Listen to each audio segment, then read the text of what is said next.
baptized in water. இங்கே இருக்கிற நம்மில் அநேகர் தண்ணீர் ஞானஸ்நானம் பெற்றிருக்கிறோம். In fact, I think all those who are born again are baptized in water. சொல்லப்போனால் மறுபடியும் பிறந்திருக்கிற அனைவருமே தண்ணீர் ஞானஸ்நானம் பெற்றிருக்கிறோம் என்று எண்ணுகிறேன். What is the meaning of water baptism? தண்ணீர் ஞானஸ்நானத்தினுடைய அர்த்தம் என்ன? In the early days, as soon as a person was born again, same day he was baptized. ஆரம்ப நாட்களிலே ஒரு மறுபடியும் பிறந்த உடனே ஞானஸ்நானம் கொடுத்து விடுவார். Some people ask, why don't we do it like that today? இன்றைக்கு ஏன் நாம் அப்படி செய்வதில்லை என்று ஒரு சிலர் கேட்கிறார்கள். If somebody is born again in Afghanistan or Iran or China, I will baptize them the same day. China, Iran போன்ற நாடுகளிலே யாராவது மறுபடியும் பிறந்தால் உடனே நான் ஞானஸ்நானம் கொடுத்து விடுவேன். Because that man is going to lose his life if he stands up for Christ. என்றால் அவன் ஆண்டவருக்காக நிற்கும் பொழுது தன்னுடைய ஜீவனையும் இழக்கக்கூடிய ஒரு அபாயத்தில் இருக்கிறான். Christians are persecuted in many of these countries. இப்படிப்பட்ட அநேக நாடுகளிலே கிறிஸ்தவர்கள் உபத்திரவப்படுத்தப்படுகிறார்கள். And nobody will become a Christian unless they are really committed to Christ. உண்மையாலுமே கிறிஸ்துவுக்கென்று தங்களை ஒப்புக் கொடுக்காத யாருமே கிறிஸ்தவர்களாய் மாறுவதற்கு விருப்பம் தெரிவிக்க மாட்டார்கள். The Jewish people hate Christ so much. யூத ஜனங்கள் கிறிஸ்துவை அதிகமாய் வெறுக்கிறார்கள். That in those days, if a Jew became a Christian, he really had to be saved because he is going to be thrown out by his family, rejected, everything. ஆதி அப்போஸ்தல நாட்களிலே ஒரு யூதன் உண்மையாலுமே கிறிஸ்தவனாய் மாறினான் என்று சொன்னால் அவனை உடனே சமுதாயம் தள்ளிவிடும், ஒதுக்கிவிடும். There is nothing he has to gain. அங்கே அவன் ஆதாயம் பண்ணிக்கொள்ள வேண்டிய ஒரு காரியம் இல்லை. அவனுக்கு ஆதாயமே கிடைக்கக்கூடியது ஒன்றும் இல்லை. It's almost certain that his conversion is genuine. ஆகவே அவனுடைய மனம் திரும்புதல் உண்மையிலுமே மெய்யான ஒன்று என்பதை நாம் அறிந்து கொள்ளலாம். Baptize them immediately. உடனடியாக அவர்களுக்கு ஞானஸ்நானம் கொடுக்கலாம். But nowadays, இந்த நாட்களிலே Christian countries and in India and all that, கிறிஸ்தவ நாடுகளிலே persecution, இந்திய நாட்டிலேயும் உபத்திரம் இல்லாத நாடுகளிலே we don't know whether a person is really born again because he doesn't lose anything by becoming a Christian. ஒரு கிறிஸ்தவனாய் மாறுகிறபடினாலே ஒன்றையும் அவன் இழப்பதில்லை. ஆகவே அவன் மெய்யாலுமே மனம் திரும்பிதான் கிறிஸ்தவனாக இருக்கிறானா அல்ல இது வேறு எதுக்காக ஆயிருக்கிறானா என்று நமக்கு தெரியாது. He doesn't lose his job, he doesn't lose his life. கிறிஸ்தவனாய் மாறின உடனே மனம் திரும்பின உடனே வேலை இழக்கப் போவதில்லை அல்லது தன்னுடைய ஜீவனை இழக்கப் போவதில்லை. So that's why we have to wait nowadays to see whether the fellow is really converted. ஆகவே தான் இந்த நாட்களில் உண்மையாலுமே மனம் திரும்பி இருக்கிறானா இல்லையா என்பதை நாம் பார்க்கும்படிக்கு காத்திருக்க வேண்டியிருக்கிறது. Like our children, for example. உதாரணமாக நம்முடைய பிள்ளைகளை எடுத்துக்கொள்வோமே. Maybe they are born again, but I don't know. I have to wait and see. அவர்கள் ஒருவேளை மனம் திரும்பி இருக்கலாம், எனக்கு தெரியாது, நான் காத்திருந்து தான் பார்க்க வேண்டும். Even when they are 3 years old, we tell them to ask Jesus to come into their heart. நம்முடைய பிள்ளைகள் 3 வயசா இருக்கும் பொழுது இயேசுப்பா என் உள்ளத்துல வாங்கன்னு ஜெபிக்க கற்றுக் கொடுக்கிறோம் அல்லவா? And they say it. அவர்கள் சொல்லுகிறார்கள். But you don't baptize them. ஆனால் ஞானஸ்நானம் கொடுத்து விடுகிறோமா? Why? ஏன்? You say, well, you got to be sure. நாம் நிச்சயப்படுத்திக் கொள்ள வேண்டியிருக்கிறது. So that's the reason why we wait nowadays. ஆகவே தான் இந்த நாட்களிலே நாம் காத்திருக்க வேண்டியிருக்கிறது. But in a land of persecution, if somebody says I become a Christian, we can baptize them immediately. ஆனால் உபத்திரவம் சந்திக்கப்படுகிற நாடுகளிலே ஒருவன் நான் கிறிஸ்தவனாகி விட்டேன் என்று சொன்னால் உடனடியாக ஞானஸ்நானம் கொடுத்து விடலாம். ஏனென்றால் அவனுடைய மனம் திரும்புதல் மெய்யானது. Because there is no advantage for him to be a Christian. கிறிஸ்தவனாய் மாறுவதனால அவனுக்கு எந்த ஒரு ஆதாயமும் அங்கே கிடைப்பதில்லை. Today, many people may join a church for various reasons. இன்றைக்கு அநேகர் பல காரணங்களுக்காக சபைகளிலே சேரலாம். We know through the years many people have joined CFC in Bangalore for all types of benefits. பெங்களூரிலே CFC சபையிலே இவ்வளவு ஆண்டுகளாக நாம் அறிந்திருக்கிறது என்னவென்றால் பலவித ஆதாயங்களுக்காக CFCயிலே சேர்ந்திருக்கிறார்கள். I can tell you number of families who came to CFC. அநேக குடும்பங்கள் CFCக்கு வந்தார்கள். Were there for many years. அநேக ஆண்டுகளாக இருந்திருக்கிறார்கள். Children grew up, they were blessed. அவர்கள் பிள்ளைகள் சபையிலேயே வளர்ந்திருக்கிறார்கள், ஆசீர்வதிக்கப்பட்டிருக்கிறார்கள். They prospered materially.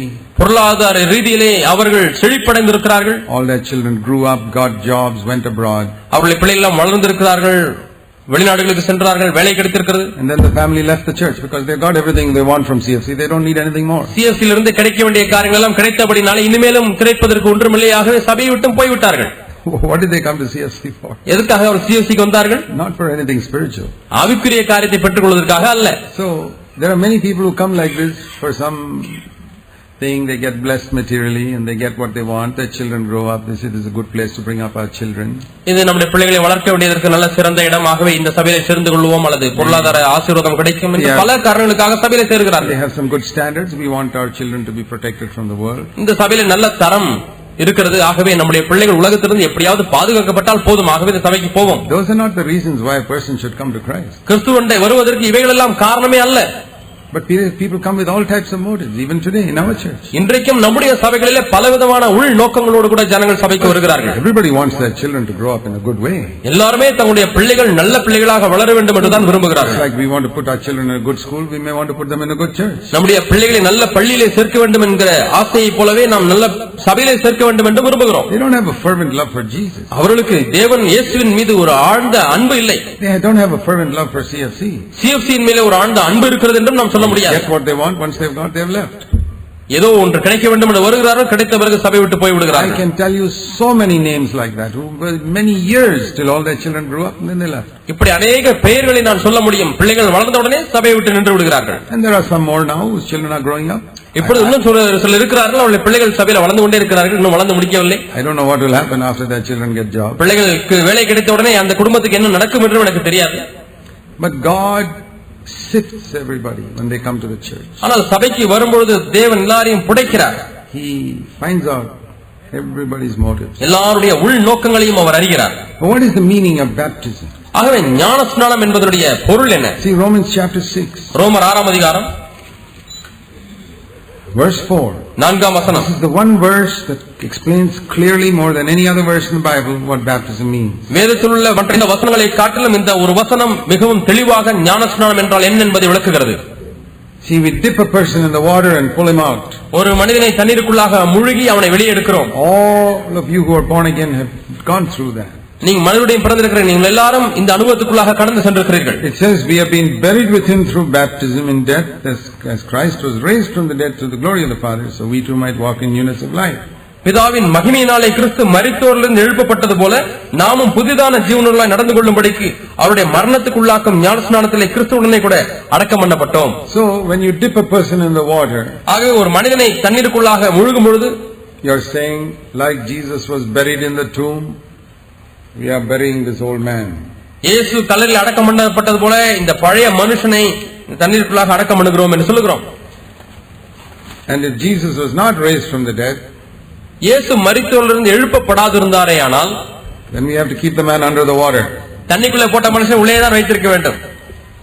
Then nobody will want to be baptized.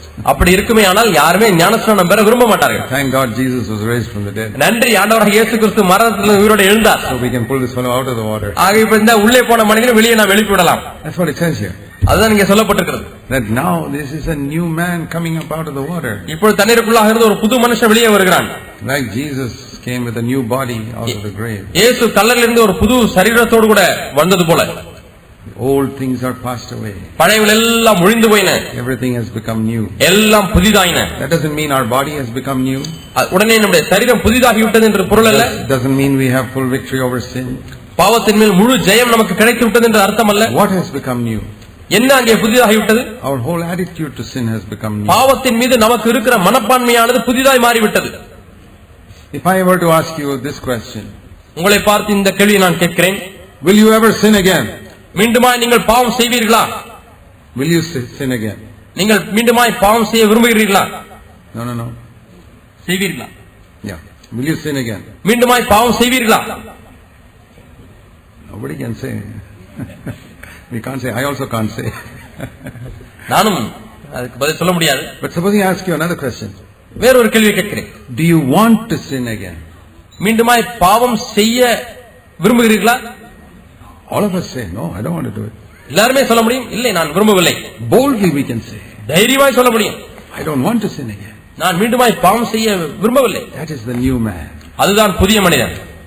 You understood? That is the new man. இதுதான் புது மனிதன். That is really a new person. That whole thing has become new. முழுமையுமே புதிதாகிவிட்டது. In your unconverted days, மனம் திரும்பாத நாட்களிலே If I asked you, do you want to sin again? You say, yeah, sure, I want to sin. மீண்டுமாய் பாவம் செய்ய விரும்புகிறேன் என்று கேட்டலாம். பாவம் செய்ய விரும்புகிறேன் என்று You go to சொல்லுவீர்கள். all these worldly young people today and say, do you want to sin? Sure, I enjoy it, they say. நீங்கள் மனம் திரும்பாத உலக வாலிபத்திலே போய் கேட்டு பாருங்கள், நீ மீண்டுமாய் பாவம் செய்ய விரும்புகிறாயா என்றால் ஆம், பாவம் செய்து நான் சந்தோஷிக்க விரும்புகிறேன் என்று சொல்வார்கள். You all say, no, I don't want to do it again. ஆனால் நீங்களோ நான் பாவம் செய்ய விரும்பவில்லை என்று That சொல்லுவீர்கள். is the new man. அதுதான் புது மனுஷன். So that means you're really born again. அதனுடைய பொருள் என்னவென்றால் உண்மையாலுமே நீங்கள் மனம் திரும்பி இருக்கிறீர்கள். See, I want to explain this. Many people get confused between the old man and the flesh. பழைய மனுஷனுக்கும் மாம்சத்துக்கும் அநேகருக்கு குழப்பம் வந்து விடுகிறது. ஆகவே உங்களுக்கு விளக்கி சொல்லுகிறேன். That's why they get confused. Hey, what is this? I'm baptized and still I'm being tempted so much. நான் ஞானஸ்நானம் எடுத்துவிட்டு நாளாலும் நான் சோதிக்கப்படுகிறேனே என்று அநேகர் குழப்பமடைகிறார்கள். What is death?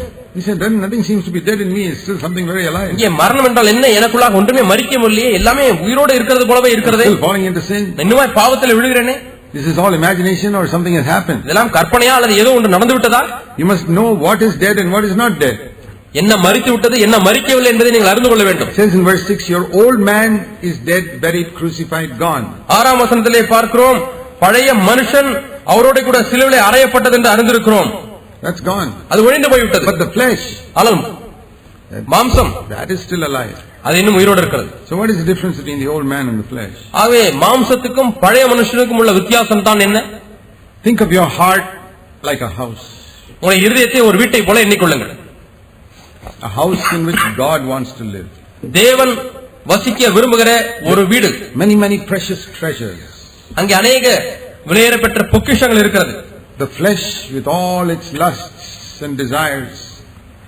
மாம்சமும் அதன் ஆசை இச்சைகளோடு கூட இருக்கிற காரியம். It's like a gang of robbers that always wants to get inside the heart and take away all those precious அந்த treasures. இருதயத்துக்குள்ளாக பிரவேசித்து அங்கே இருக்கிற விலையேறப்பெற்ற பொக்கிஷங்களை திருட ஆயத்தமா இருக்கக்கூடிய கொள்ளைக்காரர்களைப் போலதான் உங்களுடைய மாம்சமும் அதன் ஆசை இச்சைகளும் இருக்கிறது. Pollute your heart. அது உங்கள் இருதயத்தை கரைப்படுத்த விரும்புகிறது. That is the flesh. Oh, like surrounding your heart is the flesh. உங்கள் இருதயத்தை சுற்றி மாம்சம் இருக்கிறது என்று வைத்துக் கொள்ளுங்கள். Like these robbers trying to get inside the house. திருடர்கள் வீட்டுக்குள்ளே நுழைவதற்கு தயாராக இருக்கக்கூடிய திருடர்களைப் போல Inside this heart, அந்த இருதயத்துக்குள்ளாக, inside the house, அந்த வீட்டுக்குள்ளாக was a person in the old days whose name was the old man. அதுக்குள்ளே ஒரு ஆள் இருந்தான், அவனுடைய பெயர் பழைய மனுஷன். So when the robbers come and say, hey, I want to come in. ஆகவே திருடர்கள் வந்து அந்த கதவை தட்டி, ஏய் நான் உள்ளே வர வேண்டும் என்று கேட்கிறார்கள். The old man used to say, yes, please come. அந்த பழைய மனுஷன் வாங்க வாருங்கள் என்று சொல்லி கதவை திறந்து வரவேற்பான். He was like an unfaithful servant. அவன் உண்மையற்ற ஊழியக்காரனை போல, வேலைக்காரனை போல. Take whatever you want. அந்த உண்மையற்ற வேலைக்காரன் எஜமான் இல்லையப்பா வீட்டுக்குள்ளே வந்து என்ன வேண்டுமோ எடுத்துக்கொண்டு போ என்று சொல்வான். That was the old man. அதுதான் பழைய மனுஷன். But one day God killed that old man on the cross. ஆனால் ஒரு நாளிலே சிலுவையிலே தேவன் அந்த பழைய மனுஷனை கொன்று விட்டார். When you were born again, that happened in your life. நீங்கள் மறுபடியும் பிறந்த பொழுது உங்களுடைய ஜீவியத்தில் அது நடைபெற்று விட்டது. The old man is dead. பழைய மனுஷன் மரித்து விட்டார், buried. அடக்கமணியாயிற்று. That is baptism. அதுதான் ஞானஸ்நானம். And now God has put a new man inside this heart. இப்பொழுது இந்த இருதயத்துக்குள்ளாக ஒரு புது மனுஷனை தேவன் வைத்து விட்டார். And he wants to keep the robbers out. ஆனால் அவனோ திருடர்களை வெளியே தான் வைத்திருக்க விரும்புகிறான், உள்ளே விடமாட்டான். Didn't you all say that just now? இப்ப நீங்க அதுதானே சொன்னீர்கள், I don't want any of those robbers to come into my heart anymore. இனிமேலும் இந்த திருடர்கள் எனக்குள்ளாக இருதயத்துக்குள்ளாக வர நான் விரும்பவில்லை என்று சொன்னீர்கள் அல்லவா? Do you want even one robber to come into your heart? ஒரு திருடன் மட்டும் உங்களுக்கு வந்தா பரவாயில்லை உள்ள? No, not even one. இல்லை ஒரு திருடன் கூட வரக்கூடாது. That is a new man. அவன் தான் புது மனுஷன். Then how the robbers come inside? அப்படி இருந்தால் எப்படி திருடர்கள் உள்ளே வந்து விடுகிறார்கள்? Because this door does not have a bolt. இந்த கதவுக்கு ஒரு தாழ்பால் இல்லை, பூட்டு இல்லை. You have to keep on keeping it shut all the time to keep the robbers out. திருடர்களை வெளியே இருக்கும்படிக்கு நீங்கள் எப்பொழுதும் கதவை அழுத்தி மூடி பிடித்துக் கொண்டே இருக்க வேண்டும். So if one day the new man doesn't eat, ஒரு நாள் இந்த புதிய மனுஷன் சாப்பாடு சாப்பிடவில்லை, he doesn't take enough exercise, கொஞ்சம் எக்சர்சைஸ் எல்லாம் செய்யவில்லை, he is weak, பலவீனமாய் மாறிவிட்டான், discouraged, சோர்ந்து போய்விட்டான். and the robber comes. திருடன் வருகிறான். He wants to keep the door closed, அந்த கதவை மூடித்தான் வைக்க வேண்டும் என்று விரும்புகிறான். but he is not strong. ஆனால் இப்பொழுது அவனுக்கு வலிமை இல்லை. And the robbers push him and come inside. திருடர்கள் அவனை தள்ளிவிட்டு உள்ளே புகுந்து விடுகிறார்கள். That is how a believer sins. இப்படித்தான் ஒரு விசுவாசி பாவம் செய்கிறான். Poor new man, he didn't want to sin. He didn't open the door and say, come in. இந்த புது மனுஷன் கதவை திறந்து திருடரெல்லாம் வாருங்கள் வாருங்கள் அழைக்கவில்லை. That old man, that is only the old man did. அவன் பழைய மனுஷன் தான் அப்படி செய்தான். This man tried his best, but he ஆனா இந்த மனுஷன் தன்னாலே didn't succeed. எவ்வளவு முடியுமோ முயற்சி செய்து பார்த்தான், ஆனால் தோற்று விட்டான். கதவு திறந்து உள்ளே வந்து விட்டார். Isn't that your experience as a believer? ஒரு விசுவாசியா இருக்கிற உங்களுக்கு இந்த அனுபவம் நடந்தது இல்லையா? When some temptation came to your life, சில சோதனை உங்கள் வாழ்க்கையில வந்த பொழுது you tried. எவ்வளவு முயற்சி செய்து பார்த்தீர்கள், கடைசியாக விழுந்து விட்டீர்கள். Finally you lost your temper and you கடைசியாக எப்படி அடக்கி இருந்ததெல்லாம் கோபம் பொத்துக்கொண்டு வந்து விட்டது. or you fell into some lust or அல்லது ஏதோ ஒரு இச்சையிலே பிரதாபமாய் விழுந்து விட்டீர்கள். So what is the solution? இதனுடைய தீர்வு என்ன? What do you think is the solution? என்ன தீர்வு நினைக்கிறீங்க இதுக்கு? You must feed the new man properly. புது மனுஷனுக்கு ஒழுங்கா சாப்பாடு போடணும். Send him to the gym to get some exercise. பார்ல விளையாடுவதற்கு அவனுக்கு கொஞ்சம் கூட்டி கொண்டு போய் அவனுக்கு நல்ல எக்சர்சைஸ் கொடுங்க, பயிற்சி கொடுங்க. Make the new man strong. ஆகவே உங்களுடைய புதுதான மனுஷன், உண்டான மனுஷன் பலப்பட வேண்டியிருக்கிறது. Then you can keep the door shut. அப்பொழுது இந்த கதவை நீங்கள் எப்பொழுதுமே அடைத்து வைத்திருக்க முடியும். So how can we make the new man strong? ஆகவே இப்பொழுது புதிய மனுஷன் எப்படி நீங்கள் பலப்படுத்த முடியும்? Let me show you two verses. இரண்டு வசனங்கள் உங்களுக்கு காண்பிக்கிறேன். 1 John chapter 2, 1 யோவான் 2ஆம் அதிகாரம் verse 14, the last part. 14ஆம் வசனத்தின் கடைசி I பகுதி. write to you young men because you're strong, because the word of God abides in you. That's why you're strong, and you have overcome the evil one. வாலிபரே, நீங்கள் பலவான்களா இருக்கிறதுனாலும் தேவ வசனம் உங்களிலே நிலைத்திருக்கிறதுனாலும் நீங்கள் பொல்லாங்கனை ஜெயிக்கிறதுனாலும் உங்களுக்கு எழுதியிருக்கிறேன். So how do you become strong to overcome the robbers? இப்பொழுது இந்த திருடனை கொள்ளைக்காரனை மேற்கொள்வதற்கு எப்படி உங்களுக்கு பலன் கிடைத்தது? Through the word of God. தேவ வசனத்தின் மூலமாக. That's the food. அதுதான் ஆகாரம். Like the manna they used to get every day. Suppose one day the Israelites did not eat the manna, they'll be weak. ஒவ்வொரு நாளும் இஸ்ரவேல் ஜனங்களுக்கு மன்னாவை அவர்கள் புசித்தது போல ஒரு நாள் மன்னா கிடைக்காவிட்டால் அவர்கள் பலவீனமாகி விடுவார்கள். Or it fell and they were too lazy to go and take it. அல்லது மன்னா கீழே வந்து விழுந்தது, ஆனால் அதை போய் எடுப்பதற்கு சோம்பேறித்தனப்பட்டு விட்டால் எப்படி இருக்கும்? And one man says, I'm feeling weak today. ஒரு மனிதன் சொல்றான், எனக்கு ரொம்ப பலவீனமா இருக்குப்பா, சோர்பா இருக்குப்பா. Why did you go? Didn't you go and take the manna? ஏப்பா போய் மன்னாவை பொறுக்கி சாப்பிடலையா? No, I was sleepy and by the time I went up, all the manna melted away. I went at 11 o'clock and there was nothing left there. 11 மணிக்கு வெயில் அடிக்கும் போது போய் பார்த்தா மண்ணெல்லாம் உருகி போச்சு, ஒண்ணும் பொறுக்கல. You have to go at least before 7 o'clock to get the manna. மன்னாவை பொறுக்குவதற்கு 7 மணிக்கு முன்பதாவது நீங்க போய் பொறுக்க வேண்டும். Otherwise it melts. இல்லாவிட்டால் அது உருகி போய்விடும். So that's what happens to a lot of people. அநேக ஜனங்களுக்கு இதுதான் நடக்கிறது. They don't meditate on God's word. தேவனுடைய வார்த்தையை அவர்கள் தியானிப்பதில்லை. Then of course you are not strong to keep the robbers out. அப்படி என்றால் கொள்ளைக்காரரை வெளியே வைத்து கதவை பூட்டுவதற்கு, கதவை மூடி இருப்பதற்கு உங்களுக்கு பலன் இல்லாமல் போகிறது. The robbers are not the old man. The old man is dead and gone. பழைய மனுஷன் ஏற்கனவே மரித்து அவன் ஒழிந்து போய் விட்டான். திருடர்கள் பழைய மனுஷன் அல்ல. The robbers are the flesh. They are still hale and hearty. அந்த திருடர்களும் கொள்ளைக்காரர்களும் மாம்சம், அவர்கள் இன்னுமாய் பலவான்களாய் இருக்கிறார்கள். They will always try to tempt you. எப்பொழுதுமே உங்களை சோதித்துக் கொண்டே இருக்க விரும்புகிறார்கள். Press the door.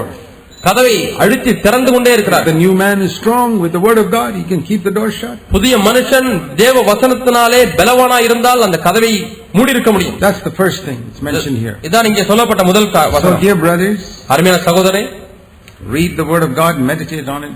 தேவனுடைய வார்த்தையை வாசியுங்கள், அதை தியானியுங்கள். The second thing, இரண்டாவது காரியம், Hebrews chapter 13. எபிரேயர் 13ஆம் அதிகாரம். Hebrews 13 and we read in verse 9.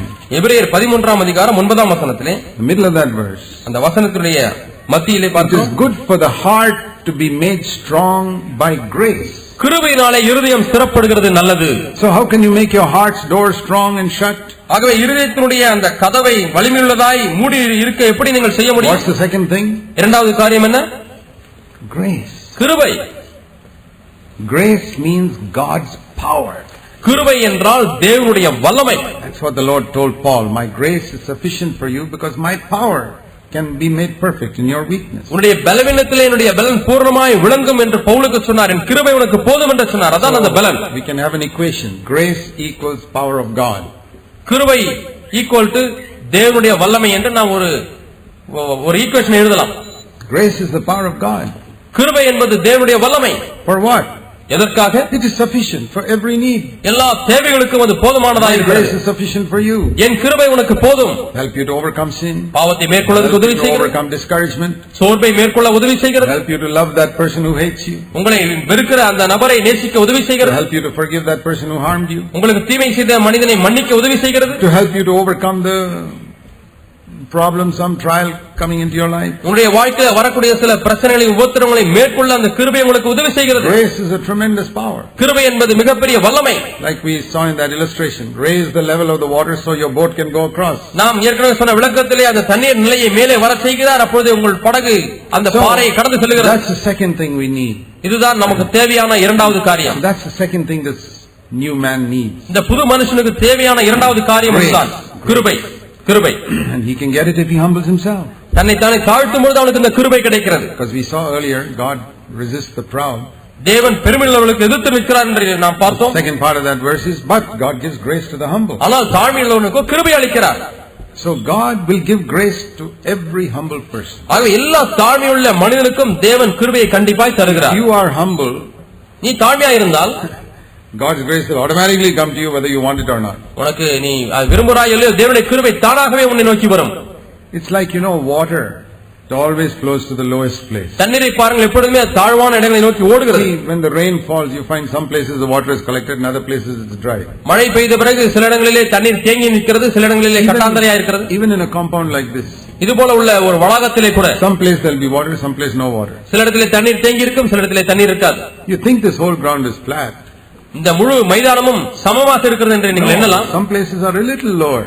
ஒரு சில இடங்கள் உண்மையாலுமே சற்று தாழ்வாக இருக்கிறது. And the water finds that place immediately. தண்ணீரானது அப்படிப்பட்ட இடங்களை உடனடியாக கண்டுபிடிக்கிறது. Then it is all dry. பிறகு மற்ற இடங்கள் எல்லாம் வற்றி கிடக்கிறது. Then another place, there's a little water there. இன்னொரு இடத்திலே கொஞ்சம் தாழ்வா இருக்கிற அப்படினால அங்கே தண்ணீர் இருக்கிறது. And then another corner there, it's little there's some water there. அங்க ஒரு மூலையிலே ஒரு சிறு தாழ்வான பகுதி, அங்கே சற்று தண்ணீர் காணப்படுகிறது. I find that's a picture of the church. சபையினுடைய ஒரு படம் அப்படித்தான் இருக்கிறது. We think everybody is good brothers. எல்லாரும் நல்ல சகோதரர்கள் நாம் எண்ணுகிறோம். When the Holy Spirit comes and he finds somebody there, not on everybody. ஆனால் பரிசுத்த ஆவியானவர் வரும்போது இங்கே ஒரு சிலர், அங்கே ஒரு சிலர், அங்கே ஒரு சிலர், அவ்வளவுதான். Because those are the lower place. Lower brothers. அதுதான் தாழ்வான இடம், தாழ்மையான சகோதரர்கள். அங்கே தான் ஆவியானவர் வந்து தங்குகிறார். Water is always looking for which is the lowest place. Let me go. தண்ணீர் எப்பொழுதுமே தாழ்வான இடம் எங்கே என்று அதை பார்த்து அங்கே போய் தங்கி விடுகிறது. You've seen that, isn't it? நீங்கள் அதை பார்த்திருக்கிறீர்கள் அல்லவா? Many grounds we think are flat, but when the water falls, you know that some places are a little lower than the others. சமமாக இருக்கிறது என்று நாம் எண்ணுகிற தரையெல்லாம் தண்ணீர் விட்டு பார்த்தால்தான் தெரியும் எவ்வளவு தாழ்வு மேடுகள் இருக்கிறது என்று. Even sometimes these first class masons, they make a floor, we think it is level. முதல் தரமான மேசன் கொத்தனார் அவர் தரையை பூசும் பொழுது மிகவும் சமமாக இருக்கிறது என்று நாம் எண்ணுகிறோம். Yeah, let's pour some water and find out. தண்ணீரை ஊற்றி தான் கண்டுபிடிக்க வேண்டும். Then the water accumulates in one place, that place is lower. ஒரு இடத்துல தண்ணி தேங்கிச்சுனா அந்த இடம் கொஞ்சம் சரியில்லை, சமமான இல்லை என்று கண்டுபிடிக்கிறோம். Water is a wonderful test of level. ஆகவே சமநிலையிலே இருக்கிறதை கண்டுபிடிப்பதற்கு தண்ணீரானது அருமையான ஒரு சோதனை செய்யக்கூடிய கருவி. Absolutely nothing to equal it. அதற்கு சமமாக வேறு ஒன்றுமே இல்லை. It never makes a mistake. ஒரு காலம் தண்ணீர் தவறே செய்யாது. You cannot bribe the water saying please show that it is all level. தண்ணீரை போய் லஞ்சம் கொடுத்து எந்த இடத்திலும் நீ தங்காதே, எல்லா இடத்திலும் சமமா இருப்பதை நீ நிரூபித்து காட்டு என்று சொல்ல முடியுமா? It will just go to the lowest place. அது உடனடியாக தாழ்வான இடத்துக்கு ஓடிவிடும். Holy Spirit is like that. பரிசுத்த ஆவியானவரும் அப்படித்தான். Everybody can pray, oh God, fill us with the Holy Spirit. ஆண்டவரே பரிசுத்த ஆவியானவரால் எங்களை நிரப்பும் என்று எல்லாரும் ஜெபிக்கலாம். But like water, you can't bribe the Holy Spirit. தண்ணீரை போலவே பரிசுத்த ஆவியானவரும் நீங்கள் லஞ்சம் கொடுக்க முடியாது. He looks and sees, that brother is a little low. We'll go there. பரிசுத்த அப்படியே பார்க்கிறார், இந்த சகோதரன் தாழ்மையுள்ள சகோதரன், அங்கே போய் விடுவோம் என்று போகிறார். Another sister there. இங்கே ஒரு சகோதரி தாழ்மையான சகோதரி இருக்கிறாள், அவள்கிட்ட போவோம் என்று சொல்கிறார். And the others who are all praying, மற்ற எல்லாரும் ஜெபிக்கிறார்கள், all dry. ஆனால் வெட்டாந்தரையா இருக்கிறது. Isn't that sad? துக்கமான விஷயம் அல்லவா? But all of us can humble ourselves. நம்ம எல்லாரும் நம்மை தாழ்த்த முடியுமே. God gives grace to the humble. தேவன் கிருபையுள்ளவர்களுக்கு, தாழ்மையுள்ளவர்களுக்கு கிருபை அளிக்கிறார். Water never makes a mistake on the level. தண்ணீரானது இந்த சமநிலையிலே ஒருபோதும் தவறு செய்யாது. I want to tell you, the Holy Spirit never makes a mistake on who is humble and who is not. அதே போல பரிசுத்த ஆவியானவரும் ஒரு காலம் தவறு செய்ய மாட்டார். யார் தாழ்மையுள்ளவன் யார் தாழ்மை இல்லாதவன் என்ப காரியத்திலே ஒரு காலம் தவறு செய்ய மாட்டார். You can get a terrific testimony in your church as a very humble brother. என்னுடைய சபையிலே நான் தான் தாழ்மையான மனிதன் என்றதான ஒரு பெரிய சாட்சி சபையிலே பெற்றிருக்கலாம். So many ways to get that testimony. இந்த சாட்சியை பெறுவதற்கு பல வழிகள் உண்டு. Talk very softly and act very interested in other people. எல்லா இடத்திலும் தாழ்மையா இருக்கிறது போல பேசலாம். உங்கள் துணியிலே, உங்களுடைய பாவனையிலே, நடையிலே தாழ்மையா இருப்பது போல நீங்கள் பாசாங்கு செய்யலாம். Holy Spirit is not fooled. ஆனால் பரிசுத்த ஆவியானவர் அவர் ஒரு காலம் ஏமாற்றப்படுபவர் அல்ல. What you think in your heart. உள்ளத்திலே நீங்கள் என்ன எண்ணுங்கள் என்பதை தான் அவர் பார்க்கிறார். And he knows exactly whom to anoint and whom to give grace. யாருக்கு அபிஷேகத்தை கொடுப்பது, யாருக்கு கிருபையை கொடுப்பது என்பதை சரியாய் துல்லியமாய் அறிந்திருக்கிறார். And grace is a wonderful thing. கிருபையானது அற்புதமான ஒரு காரியம். You know, when people start new churches in different places, பல இடங்களிலே புதுதான சபையை ஆரம்பிக்கும் பொழுது I say, brother, don't think I will come and support you. சகோதரனே, நான் உங்களை தாங்குவேன் என்று எதிர்பார்க்க வேண்டாம். I'll wait to see if God is coming and supporting you. தேவன் உங்களை தாங்குகிறாரா என்றுதான் நான் முதலாவது பார்ப்பேன். And if God supports you, I'll support you. தேவன் உங்களை தாங்குவார் என்று சொன்னால் அந்த பட்சத்திலே நானும் உங்களை தாங்குவேன். If God doesn't support you, தேவனே உங்களை தாங்கவில்லை என்றால், I don't care how many years you've been with us, I'm sorry, I can't support you. எங்களோடு கூட எவ்வளவு வருஷங்கள் நீங்கள் இருந்திருந்தாலும் பரவாயில்லை, மன்னித்து விடுங்கள், உங்களை நான் தாங்க முடியாது. I have to go behind God. நான் தேவனுக்கு பின்னாக செல்ல வேண்டும். I have to see God giving you grace first. தேவன் முதலாவது உங்களுக்கு கிருபையை கொடுக்கிறார் என்பதை நான் கண்டுபிடிக்க வேண்டும். Then I will support you 100%. அப்பொழுது 100% நான் உங்களை தாங்குவேன். But maybe God gave you grace for many years and now He's not giving you grace. ஆனால் अनेक ஆண்டுகளாக தேவனுக்கு கிருபையை கொடுத்திருக்கிறார், ஆனால் இப்பொழுது கிருபையை கொடுக்கவில்லை. What does that prove? அது எதை நிரூபிக்கிறது? Supposing God gave you grace for 10 years. 10 வருஷம் ஆண்டவர் உங்களுக்கு கிருபையை கொடுத்திருக்கிறார். Wonderful grace. அருமையான கிருபை. And then suddenly He stopped giving you grace. திடீரென்று உங்களுக்கு கிருபையை கொடுப்பதை நிறுத்திவிட்டார். What do you think that proves? இது எதை நிரூபிக்கிறது என்று எண்ணுகிறீர்கள்? That means for 10 years 10 வருஷம் you were humble. தாழ்மையா இருந்தீர்கள். And after 10 years, 10 வருஷத்துக்கு பிறகு, because God blessed you so much, தேவன் அதிகமாக உங்களை ஆசீர்வதித்தபடியாலே your head became a little big. உங்கள் தலையானது சற்று வீங்கி விட்டது. You thought you were a senior brother or sister. நான் சீனியர் சகோதரன், சீனியர் சகோதரி என்று எண்ண Now I am ஆரம்பிக்கிறீர்கள். a special brother, everybody looks up to me. எல்லாரும் இப்பொழுது என்னை பார்க்கிறார்கள், நான் இப்பொழுது விசேஷித்த ஒரு ஆள். God says, okay, தேவன் சரி என்று சொல்கிறார். please go ahead. சரி, அப்படியே போயிட்டு நட, அப்படியே போ. And the grace departs. கிருபையானது உன்னை விட்டு விலகுகிறது. I have actually seen it in our brothers in our churches. நம்முடைய சபைகளிலே, நம்முடைய சகோதரர்கள் மத்தியிலே நடக்கிறதை நான் உண்மையாலுமே பார்த்திருக்கிறேன். I really feel sad. நான் அதிக துக்கப்பட்டிருக்கிறேன். How sad? எவ்வளவு துக்கமான விஷயம். It is like losing 1 crore rupees.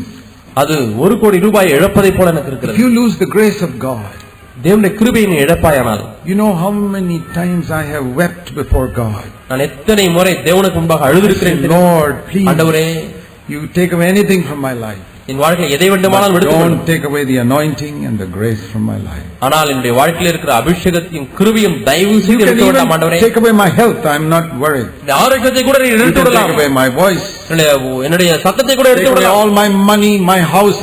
I'm ready to go and live in a hut. ஆண்டவரே, என்னுடைய பணத்தை வேண்டுமானாலும் எடுத்துக்கொள்ளும், என்னுடைய வீட்டையும் எடுத்துக்கொள்ளும், நான் ஒரு குடிசையிலே வாழ்வதற்கு தயார். And even today, God is my witness. I'm willing to live in a little hut. இன்றைக்கும் கூட தேவன் எனக்கு சாட்சி, நான் குடிசையிலே வாழ்வதற்கும் கூட ஆயத்தமாக இருக்கிறேன். There's only one thing I'm afraid of losing. நான் பயப்படக்கூடிய ஒரே ஒரு காரியம் தான், இழந்து விடுவோம் என்று. Grace of God and His anointing upon my life. தேவனுடைய கிருபையும் என் வாழ்க்கையின் மீது தேவனுக்கு இருக்கிற தேவனுடைய அபிஷேகமும். Do you pray like that? நீங்கள் இப்படி ஜெபிக்கிறீர்களா? Do you pray with tears to God, Lord, please give me your grace? ஆண்டவரே, உம்முடைய கிருபை எனக்கு தாரும் என்று கண்ணீரோடு ஜெபிக்கிறீர்களா? Anoint me. உம்முடைய அபிஷேகத்தை தாரும் ஆண்டவரே என்று ஜெபிக்கிறீர்களா? Are you ashamed to weep? அழுவதற்கு வெட்கப்படுகிறீர்களா? Jesus says, blessed are those who mourn. துயரப்படுகிறவர்கள் பாக்கியவான்கள் என்று இயேசு சொன்னாரே. Do you know that Jesus wept when He prayed? இயேசு ஜெபிக்கும் பொழுது அழுதார் என்று உங்களுக்கு தெரியுமா? Hebrews chapter 5 and verse 7. எபிரேயர் 5ஆம் அதிகாரம் 7ஆம் வசனம். In the days of His flesh, அவர் மாம்சத்தில் இருந்த நாட்களிலே, He offered up prayers and supplications with loud crying and tears to the one who was able to save Him from death. தம்மை மரணத்தினின்று ரட்சிக்க வல்லமையுள்ளவரை நோக்கி பலத்த சத்தத்தோடும் கண்ணீரோடும் விண்ணப்பம் பண்ணி வேண்டுதல் செய்து. When was the last time you did that? கடைசியாய் நீ செய்த நேரம் எப்போது? See, we can't do it in the house. Your wife will say, what happened? If you start crying, அழ ஆரம்பித்தால் மனைவி என்ன ஆயிற்று என்று கேட்பாள். we have to go to some lonely place and cry. தனியாக ஒரு இடத்துக்கு போய் where do you think Jesus prayed with loud crying and tears?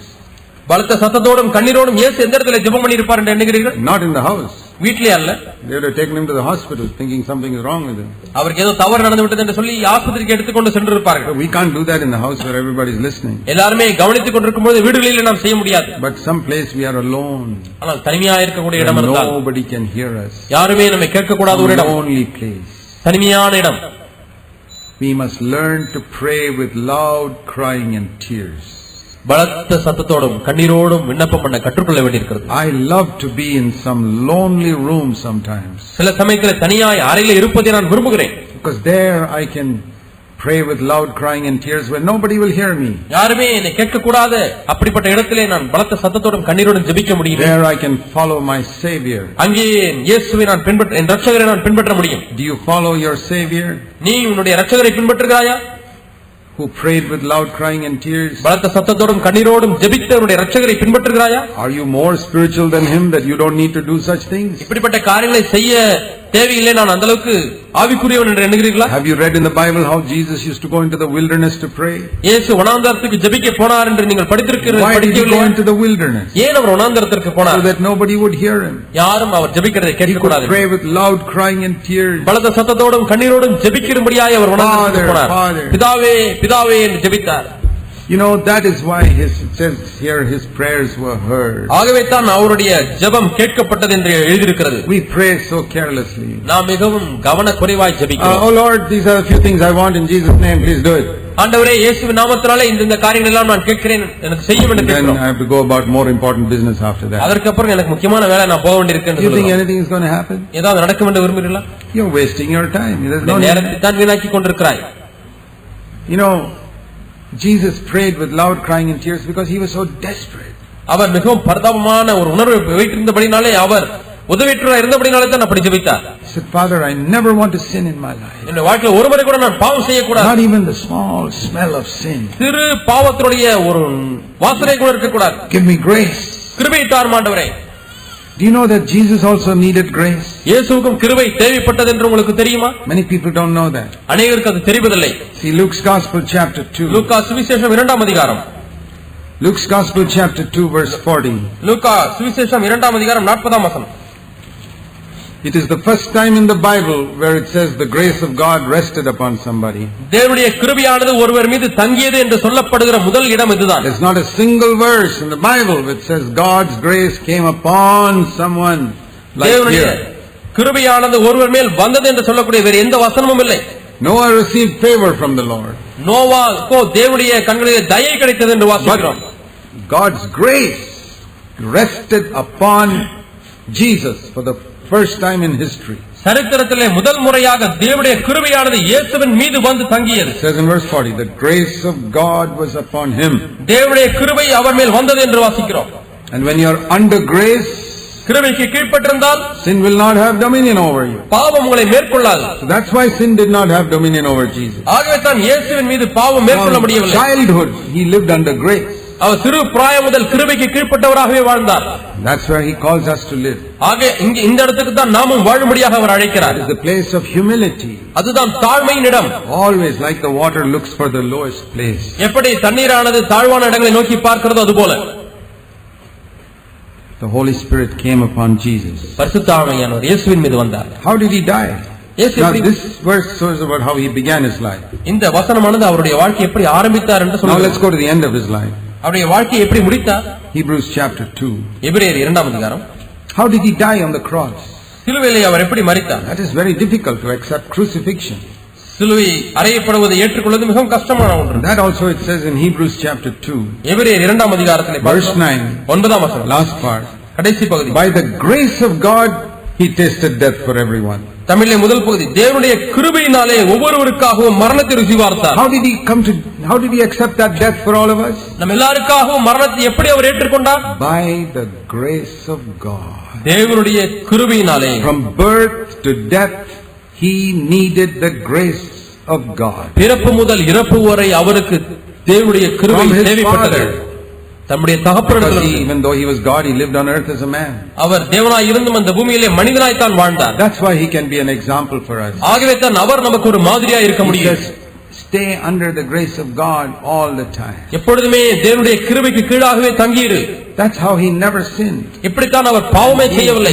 To remain under that grace, sometimes he prayed with loud crying and tears. அந்த கிருபைக்கு கீழாக இருப்பதற்காக சில சமயத்திலே கண்ணீரோடு சத்தத்தோடு வேண்டுதல் செய்ய வேண்டியிருந்தது. Some of my most precious times with God have been when I prayed with loud crying and tears. நான் சத்தத்தோடும் கண்ணீரோடும் வேண்டுதல் செய்த நேரங்கள் தான் எனக்கு விலையேறப்பெற்ற ஜெபிக்கிற நேரங்களா இருந்திருக்கிறது. And I long for that much more than I long to preach or anything else. நான் பிரசங்கிப்பதோ எதை செய்வதை காட்டிலும் அப்படிப்பட்ட சமயங்களுக்காக வாஞ்சிக்கிறேன். That's more exciting than chicken biryani or ice cream or anything. Chicken பிரியாணியோ ஐஸ்கிரீமோ இதை காட்டிலும் மிகவும் பரவசமூட்டக்கூடிய அனுபவம் கண்ணீரோடு வேண்டுதலோடு I pray that God the Holy Spirit will put such a burden in your heart. என்னுடைய உள்ளத்தில் அப்படிப்பட்ட பாரத்தை தேவன் பரிசுத்த ஆவியானவர் வைக்க வேண்டும் என்று விரும்புகிறேன். For you, உங்களுக்கு அப்படிப்பட்ட பாரத்தை தேவன் வைக்க வேண்டும் என்று விரும்புகிறேன். That you can experience the power of his resurrection. அவருடைய உயிர்த்தெழுதலின் வல்லமையை நீங்கள் உணரும்படியாக அனுபவிக்கும்படியாக. That's what I pray for. அதற்காக தான் நான் ஜெபிக்கிறேன். I want this mighty part of the resurrection that the apostles knew. அப்போஸ்தலர்கள் அறிந்திருந்த அந்த உயிர்த்தெழுதலின் வல்லமையானது ஆண்டவரே அதை நான் அறிந்து கொள்ள வேண்டும் என்று ஜெபிக்கிறேன். Lord, I feel I have tasted it so little. ஆண்டவரே மிகவும் குறைவாகவே அதை ருசித்திருக்கிறேன். I want to taste it much more. இன்னும் அதிகமாய் நான் அதை ருசிக்க வேண்டுமே ஆண்டவரே. I'm surprised when I see so many Christians around me who are so satisfied when they don't even have that power. இந்த வல்லமை இல்லாமலேயே अनेक கிறிஸ்தவர்கள் மிகவும் திருப்திப்பட்டிருக்கிறதை பார்க்கும் பொழுது நான் ஆச்சரியப்படுகிறேன். I can't understand it. என்னால அதை விளங்கிக் கொள்ளவே முடியவில்லை. Defeated every day. தோற்று போய் ஒவ்வொரு நாளும் தோற்று போய் இருக்கிறார்கள்.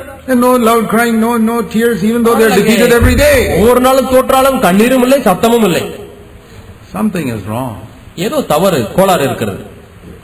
I mean, how would you feel if your child is failing in kindergarten every year? ஒவ்வொரு வருஷமும் உங்களுடைய குழந்தை எல்கேஜில ஃபெயில் ஆயிட்டே இருந்தா நீங்க எப்படி உணர்வீர்கள்? How will you feel? எப்படி இருக்கு உங்களுக்கு? ஒவ்வொரு வருஷமும் joined kindergarten when he was 4 years old. 4 வயசா இருக்கும்போது எல்கேஜில சேர்ந்து he is failed. ஃபெயில் ஆயிடுச்சு. He is now 15 years old. He is still failing in kindergarten. 15 வயசு ஆயிடுச்சு இன்னும் எல்கேஜி விட்டு மேல வரல. Oh, never mind son, go next year do something in kindergarten. மகனே கவலைப்படாதப்பா பரவாயில்லை நீ அடுத்த வருஷமும் போய் கொஞ்சம் படி முயற்சி செய் பாப்போம் என்ன சொல்றீங்களா? You won't do that. நீங்க அப்படி செய்ய மாட்டீங்க. You'll be worried. கவலைப்படுவீங்க. What, kindergarten also you cannot pass? எல்கேஜியே பாஸ் பண்ண முடியல. That is how some of us are. இப்படித்தான் நம்மளே ஒரு சிலர் இருக்கிறோம். But we are not worried. ஆனா அதை குறித்து கவலையே இல்லை. We're happy. சந்தோஷமா We're இருக்கிறோம். sitting watching television, உட்கார்ந்து டிவி பார்த்து கொண்டிருக்கிறோம். books and magazines and all. We're sitting in the kindergarten. எல்லாம் வாசித்துக் கொண்டு எல்கேஜில உட்கார்ந்து கொண்டிருக்கிறோம். Say Lord, something is wrong here. ஏதோ ஒரு கோளாறு இருக்கிறது. We need to pray more. அதிகமாக ஜெபிக்க Lord, வேண்டும். lift me higher. ஆண்டவரே என்னை மேலே உயர்த்தும். Lift me to a higher ground. ஆண்டவரே மேலான ஒரு நிலைக்கு உயர்த்தும் ஆண்டவரே. Satisfied with this low level of Christianity. இந்த கீழான நிலையிலே வாழக்கூடிய கிறிஸ்தவத்திலே எனக்கு திருப்தியே இல்லை ஆண்டவரே. I'll tell you, that's my prayer. இதுதான் என்னுடைய ஜெபம். Even yesterday I was praying that. நேற்றைய தினத்திலே கூட இதை தான் நான் ஜெபித்தேன். Higher ground. ஆண்டவரே மேலான நிலைக்கு எடுத்து செல்லும். Go higher than I've ever been in my life. ஆண்டவரே இதுவரை நான் எட்டிராத உயரங்களுக்கு நான் செல்லட்டும். You must have a hunger, my brothers. என் சகோதரரே உங்களுக்கு தாகம் ஏற்பட வேண்டும். The Holy Spirit is trying to produce that in your heart now. பரிசுத்த ஆவியானவர் இப்பொழுதே உங்கள் ஒவ்வொருவருக்குள்ளாக இந்த வாஞ்சை உண்டாக்கி கொண்டிருக்கிறார் என்று நம்புகிறேன். When he produces that desire, say, Lord, do it. ஆண்டவரே செய்யும் என்று நீங்கள் சொல்ல வேண்டும். I think the Holy Spirit is producing that desire in your heart, in some of your hearts right now. இப்பொழுதே உங்கள் ஒரு சிலருடைய இருதயங்களிலே தேவ ஆவியானவர் இவ்விதமான ஒரு ஆசையை அவர் ஏற்படுத்திக் கொண்டே இருக்கிறார் என்று நம்புகிறேன். The Lord is coming very near to your heart. தேவன் உங்களுடைய இதயத்துக்கு சமீபமாய் வந்து கொண்டிருக்கிறார். Open your heart. இதயத்தை திறங்கள். ஆண்டவரே, that's what I want. ஆண்டவரே எனக்கு தாகம் வேண்டும். I don't care if I don't get promotion in my job. என்னுடைய வேலையில் எனக்கு உயர்வு வராவிட்டால் அதை குறித்து எனக்கு கவலை இல்லை. I don't care if my business doesn't prosper anymore. என்னுடைய வியாபாரமானது செழிக்காவிட்டாலும் பரவாயில்லை. Earn my living, that's enough. எனக்கு போதுமான அளவு எனக்கு என் ஜீவனுக்கு ஆகாரத்துக்கு தேவையானது கிடைத்தால் போதும். I don't want to make a lot of money. அதிகமாய் பணம் சம்பாதிக்க வேண்டும் என்று தேவையில்லை ஆண்டவரே.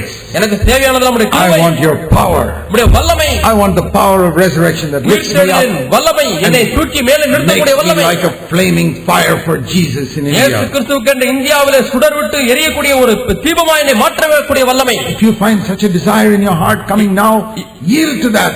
Prompting of the Holy Spirit. இப்பொழுது உனக்குள்ளாக வந்து கொண்டிருக்கிறதா அந்த ஆவியானவருடைய ஏவுதலுக்கு உங்களையே இசைந்து கொள்ளுங்கள். Lord, I want to respond to this. ஆண்டவரே இதற்கு நான் கீழ்ப்படிய விரும்புகிறேன். And during the coming days, வரக்கூடிய நாட்களிலே blow that into a flame. அதை நீங்கள் காற்று வீசி அதை நீங்கள் ஒரு தீபமாய் எழுப்புங்கள். kept into lonely places sometimes. சில சமயத்திலே தனியாக இடங்களுக்கு போங்கள். You know, many people say, brother, I'm living in such a big city, there's no wilderness for about 25 miles. அநேக சொல்லுகிறார்கள், நான் ஒரு பெரிய நெருக்கடியான பட்டணத்திலே வாழ்ந்து கொண்டிருக்கேன், 25 கிலோமீட்டர் சுற்றளவுக்கு வனாந்தரமே இல்லை சகோதரரே சொல்லுகிறார்கள். என்ன செய்வது? It's true. உண்மைதான். Office there are people, house there are people. ஆபீஸ்ல போனாலும் ஜனங்கள் இருக்கிறார்கள், வீட்டிலே வந்தாலும் ஜனங்கள் இருக்கிறார்கள். 25-30 kilometers there is no wilderness. 25-30 kilometre சுற்றளவிலே வனாந்தரமே இல்லை. Where to go and be alone with God? தனியாக நான் எங்கே போவது? You know what I tell them? நான் அவர்களுக்கு என்ன சொல்கிறேன் தெரியுமா? In every house has got a toilet. எல்லா வீடுகளிலேயும் கழிவறை என்று ஒன்று இருக்கும். There is one place where you can be absolutely alone. அந்த ஒரு இடத்திலே நீங்கள் முற்றிலுமாய் தனியாக இருக்க முடியும். I tell you, I have some blessed times with God in the toilet because nobody disturbs me there. யாருமே என்னை அந்த இடத்துல தொந்தரவு செய்வதில்லை. ஆகவே அந்த இடத்திலே அருமையாய் தேவனோடு கூட ஐக்கியப்பட்டிருக்கிறேன். In cities and all, that's about the only lonely place you get. பட்டணங்களிலே தனியாக இருக்கக்கூடிய ஒரே இடம் அதுதான். Many of us don't have private bedrooms and all just for ourselves. நமக்கு தனியாக ஒரு படுக்கையறை அனைவருக்கு இல்லை. House is full of people. வீடானது ஜனங்களால் நிறைந்திருக்கிறது, children and பிள்ளைகள். But one place we can be alone. ஆனால் தனியாக இருக்கக்கூடிய ஒரு இடம் உண்டு. Get alone with God. அங்கே தேவனோடு கூட தனியாக செல். You need to, that's one place where Jesus said shut the door. That's one place you shut the door and you can pray. அந்த இடத்திலே நீங்கள் கதவை சாத்திக் கொண்டு அங்கே ஜெபிக்க முடியும். See, many of us can never shut the door in any other room in the house. வீட்டிலே வேறு எந்த அறையிலுமே போய் நாம் கதவை சாத்த முடியாது. ஆனால் ஒரே ஒரு அறை one place where you can shut the door. கதவை சாத்தக்கூடிய ஒரு இடம் உண்டு. I'm just telling you something practical. நடைமுறையான ஒன்றை தான் உங்களுக்கு சொல்கிறேன். Pray to God. தேவனை நோக்கி ஜெபியுங்கள். Even if you don't scream there, அங்கே சத்தம் போடாவிட்டாலும் பரவாயில்லை. pray to God from your heart. உள்ளத்திலிருந்து தேவனை நோக்கி ஜெபியுங்கள். Say, Lord, ஆண்டவரே, I want your power in my life. உம்முடைய வல்லமை என்னுடைய வாழ்க்கையில தேவை. I really want. ஆண்டவர் உண்மையாலுமே உம்முடைய வல்லமை எனக்கு தேவை ஆண்டவரே. Cry out to God. தேவனை நோக்கி கதறு. I believe we need more of this in our life. நம்முடைய வாழ்க்கையில அதிகமாக தேவை என்று நம்புகிறேன். God needs mighty anointed brothers and sisters in our churches. நம்முடைய சபைகளிலே வல்லமையாய் அபிஷேகிக்கப்பட்ட சகோதர சகோதரிகள் தேவனுக்கு தேவை. Not one or two. ஒன்று இரண்டு பேர் போதாது. அநேகர் தேவை. And you can be one of those anointed அவர்களிலே brothers and sisters in the church. அபிஷேகிக்கப்பட்ட சகோதர சகோதரிகளில் ஒருவனாக நீ இருக்க முடியும். Anointed to pray. ஜெபிப்பதற்கு அபிஷேகம் anointed to share God's word if you're a brother called to that ministry. இவ்விதமான ஊழியத்துக்கு நீ அழைக்கப்பட்டிருந்தாயானால் வார்த்தையை பகிர்ந்து கொடுக்கக்கூடிய இதற்கு அபிஷேகம். Don't think preaching is the only ministry. பிரசங்கிப்பது ஒன்றுதான் ஊழியம் என்று எண்ண வேண்டாம். You pray, that can be a tremendous ministry. ஜெபியுங்கள், அது உங்களுக்கு வல்லமையான ஒரு ஊழியமா இருக்க முடியும். I know that many people pray for me and that is why I have such freedom in my அநேகர் எனக்காக ஜெபிக்கிறார்கள் என்பதை நான் அறிந்திருக்கிறேன். ஆகவே தான் பிரசங்கிக்கும் பொழுது அவ்வளவு விடுதலை எனக்கு இருக்கிறது. I want to tell all of you who pray for me that in the day when God gives me a reward, He will call all of you also. நான் எனக்காக ஜெபிக்கிற ஒவ்வொருவரையும் பார்த்து சொல்கிறேன், தேவன் எனக்கு பலன் அளிக்கும் பொழுது ஒவ்வொருவரையும் அழைப்பார். He will say, I have to call all the other people who prayed for you. உனக்காக ஜெபித்த எல்லாரையும் நான் கூப்பிட வேண்டியிருக்கிறது என்று I have to share your reward with all of them. மற்ற அவர்களோடு கூட சேர்ந்து இந்த பலனை நீ பகிர்ந்து கொள்ள வேண்டும் என்று சொல்வார். I say, that's right, Lord. Let me see who are all these people who. ஆமாண்டவரே, அது சரி, எனக்காக ஜெபித்தவர்கள் யார் என்று நான் பார்க்கட்டும் ஆண்டவரே என்று சொல்லுவேன். I will see so many people. அநேகரை அந்த நாளில் நான் பார்ப்பேன். I won't be surprised. அப்பொழுது நான் வியப்படைய மாட்டேன். You will get a reward. உங்களுக்கு ஒரு பலன் கிடைக்க போகிறது. Because you may get a bigger reward because you didn't get any reward on earth. பூமியிலே உங்களுக்கு பலன் கிடைக்காதபடினாலே உங்களுக்கு இதை காட்டிலும் மேலான ஒரு பலன் கிடைக்க போகிறது. Because nobody recognized you. ஏனால் யாருமே உங்களை அடையாளம் கண்டுகொள்ளவில்லை. Don't think preaching is the only thing. பிரசங்கிப்பது ஒன்றுதான் ஊழியம் என்று எண்ண வேண்டாம். You know the apostle Paul used to tell people, pray for me. எனக்காக ஜெபியுங்கள் என்று பவுல் ஜனங்களை வேண்டிக் கொண்டார். I'm going here and there preaching the word, pray for me. இங்கேயும் அங்கேயுமாய் பிரசங்கிக்க முடியாய் போகிறேன், எனக்கு வாக்கு கொடுக்கப்படும்படி ஜெபியுங்கள் என்று கேட்கிறார். And pray that God will protect me in my travels, he said. பிரயாணங்களிலே தேவன் என்னை பாதுகாக்க முடியாய் ஜெபியுங்கள் என்று God will give me the word to speak. சமயத்துக்கு ஏற்றதான வார்த்தையை தேவன் எனக்கு கொடுக்க முடியாது, ஜெபியுங்கள் என்று கேட்கிறார். You know, I remember once I heard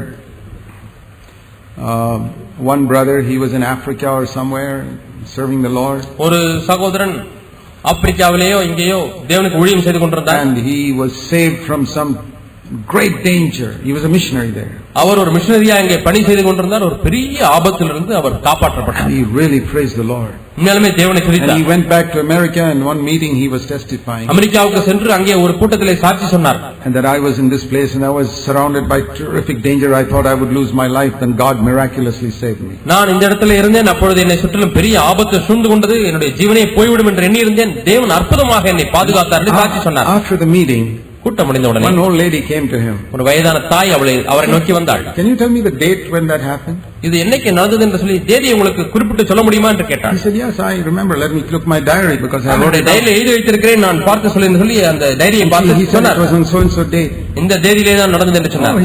She said, I'm not surprised. எனக்கு வியப்பாகவே இல்லை.